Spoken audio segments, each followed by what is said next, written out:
Hi, it's me again with CorelDraw Tips and Tricks. Somebody sent me this font, which happens to be, I have that font, Cooper Black.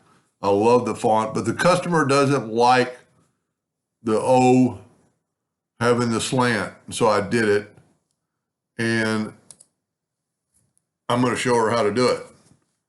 So I'm going to make a duplicate. I'm going to, you know what, I don't have to do that. Go to Object and break it apart. Take this and left click, right click. Go ahead and go to Object and convert it to a curve.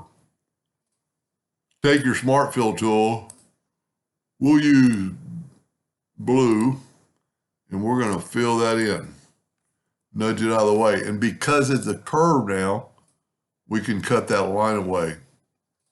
Then all you do is left click, right click, nudge it right back.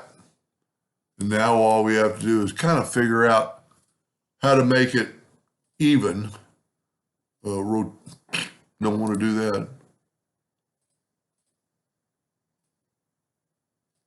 I can't really think of a way. I know we could do this. We could select them both and go EC, and that put the circle in the center of the circle. And I don't even think my indexing line, if we get close, it should go to a node. So we're pretty close in the center with rotation. Left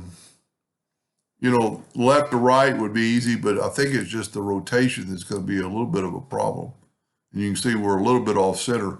And the way we could fix that or think about fixing that, if you had to have it perfect, take your parallel dimension tool, go from that node, holding down the control button to there,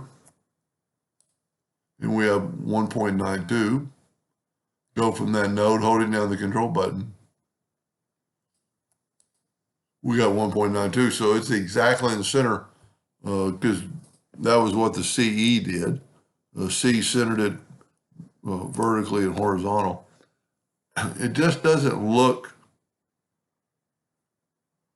perfect. Let's just take away the indexing lines and take the Smart Fill tool. This time set it on black. I'm still using somebody else's file. And there you have it. I personally like that font for that reason. But if you had never seen it, that looks perfectly fine too. Anyway, I hope that answered their question. Thank you for watching.